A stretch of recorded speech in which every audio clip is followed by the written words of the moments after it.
अब हमारे पास एक्सरसाइज 3.1 का क्वेश्चन नंबर 5 आया। ये क्वेश्चन हमारा टेस्ट के नज़रिए से बहुत ज़्यादा इम्पॉर्टेंट है। क्वेश्चन है what is a regular polygon, state the name of the regular polygon of 3 side, 4 side and 6 side. यानी कि हमें बताना है कि रेगुलर पॉलीगॉन की डेफिनेशन क्या है और 3 साइड, 4 साइड और 6 साइड वाले से बनने वाले जो रेगुलर पॉलीगॉन होते हैं उनके नाम क्या होंगे। रेगुलर पॉलीगॉन की डेफिनेशन है ए polygon with all the sides equal and all the angles equal is a regular polygon. यानी जो पॉलीगॉन जिसकी सारी साइड इक्वल हो और सारे एंगल इक्वल हो वो फिगर हमारी एक रेगुलर पॉलीगॉन कहलाएगी।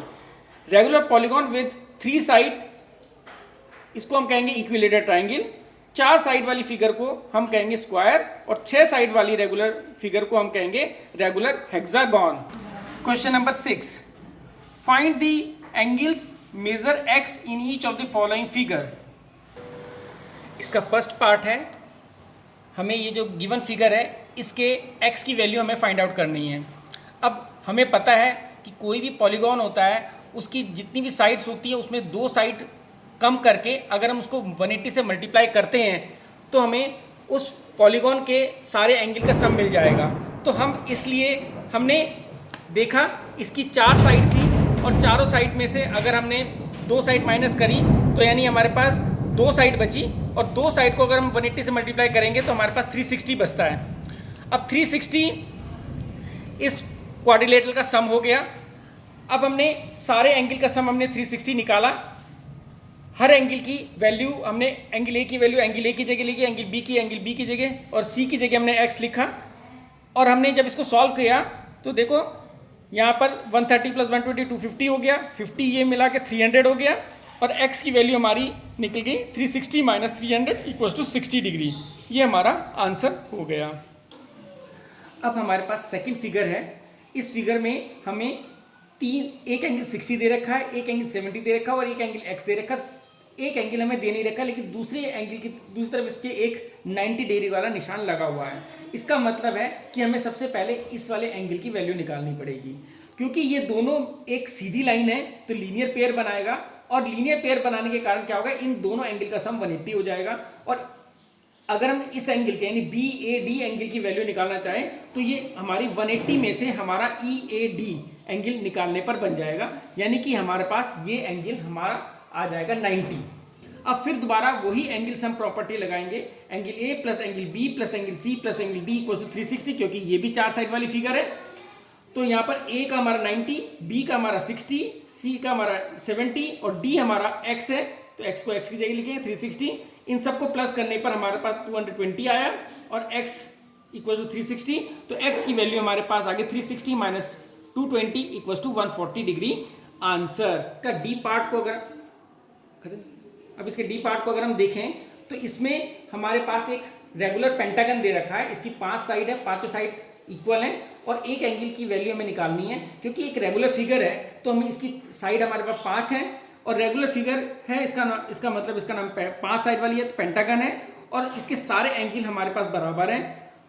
तो अगर हम इसका एंगल का सारे एंगल का सम निकालना चाहते हैं तो हमारे पास फार्मूला है कि नंबर ऑफ साइड में से हम 2 माइनस करके 180 से मल्टीप्लाई कर देते हैं। तो हमारे पास इसको जब हमने ऐसा करा तो हमारे पास आंसर आ गया 540, यानी इसके सारे एंगल का सम 540 डिग्री है।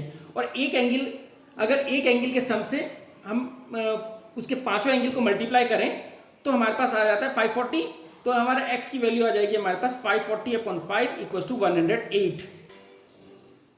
अब क्वेश्चन नंबर 7, ये भी एक बहुत इंपॉर्टेंट क्वेश्चन है, खास तौर पे टेस्ट के लिए तो ये बहुत ज़्यादा इंपॉर्टेंट है। इस क्वेश्चन में हमें x, y और z की वैल्यू निकालनी है। इन तीनों को प्लस करना है तो ये x plus Y plus Z की वैल्यू निकालनी है। सबसे पहले अगर हम इस फिगर को देखें तो इस फिगर में एक स्ट्रेट लाइन है और उसके ऊपर एक दूसरी लाइन खींची गई है। अब हम यहाँ पर देखेंगे तो z प्लस 30, क्योंकि स्ट्रेट लाइन हमारे पास 180 डिग्री की होती है, लीनियर पेयर कहलाता है। तो z प्लस 30 इक्वल टू 180 आ गया हमारे पास।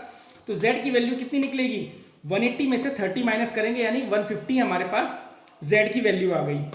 इसी तरह अगर हम x की वैल्यू निकालना चाहेंगे तो x प्लस 90 इक्वल टू कितना आ जाएगा 180, यानी x की वैल्यू हमारे पास आ गई 90। अब हमारे पास y की वैल्यू हमें निकालनी है, लेकिन y की वैल्यू के लिए हमें c की वैल्यू नहीं दे रखी, तो हमने फिर इसको एंगल सम प्रॉपर्टी लगाएंगे। Angle A plus angle B plus angle C equals to 180 degree होता है sum angle sum property of triangle. A हमारा 30, बी हमारा 90, सी हमारा सी ही है, तो हम इसमें निकालते हैं। तो एंगल सी हमारा निकला 120 plus angle C equals to 180, यानी कि सी की वैल्यू हमारे पास निकल गई 60 डिग्री। इस तरह हमने फिर दोबारा वही लीनियर पेयर वाला लगाया हमने, 60 plus Y equals to 180, linear pair है तो y की वैल्यू हमारे पास 180 माइनस 60 इक्वल्स टू 120। अब हमें निकालना है find x plus Y plus Z. x हमारे पास था 150, y हमारे पास था 120 प्लस z हमारे पास था 90, नहीं z हमारे ये एक मिनट रुक जाओ, हमारे पास है 90 प्लस y हमारे पास है 120 प्लस z हमारे पास है 150।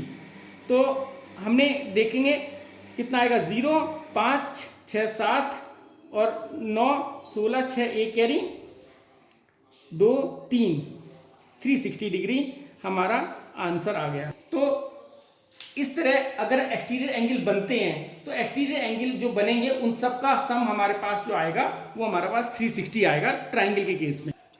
अब हमारे पास 7th का आखिरी क्वेश्चन है, तो इसको देखें। तो इसमें हम देखेंगे, पहले हमारे पास एंगल ए हमारा फाइंड आउट करना है। तो ये भी हमारा क्वाड्रिलेटरल है, तो हम इसमें एंगल सम प्रॉपर्टी लगाएंगे। A B plus C plus D equal to 360। A को निकालने के लिए अगर हम देखेंगे तो हमारे पास ए की वैल्यू निकलेगी 100, बी की जगह हमने बी की वैल्यू लिखी, सी की जगह सी की, डी की जगह डी की, तो हमारे पास ए की वैल्यू निकल गई 100। अब फिर दोबारा वही प्रोसेस हमें करना है कि हमें W वाला एंगल ए जो है, ए की वैल्यू हमारी निकली थी 100 प्लस W इक्वल्स टू 180, ये भी लीनियर पेयर है, तो W की वैल्यू आ जाएगी हमारे पास 80। इसी तरह यहाँ पर 120 प्लस x इक्वल्स टू 180, तो x की वैल्यू निकल गई हमारे पास 60। इसी तरह y plus 180 equals y plus 80 equals to 180, तो y की वैल्यू हमारे पास निकल गई 100। इसी तरह z प्लस 60 इक्वल्स टू 180, तो z की वैल्यू निकल गई हमारे पास 120। अब हम इन चारों को हम अगर हम प्लस करते हैं, एक्सटीरियर एंगल को प्लस करते हैं, तो x 60, y 100, z 120 और w हमारे पास 80। तो इन सबको ऐड करेंगे, 100 प्लस 60 160 हो गया, 120 प्लस 80 हमारे पास 200 हो गया, और दोनों को प्लस करेंगे तो हमारे पास 360 डिग्री का आंसर आ गया।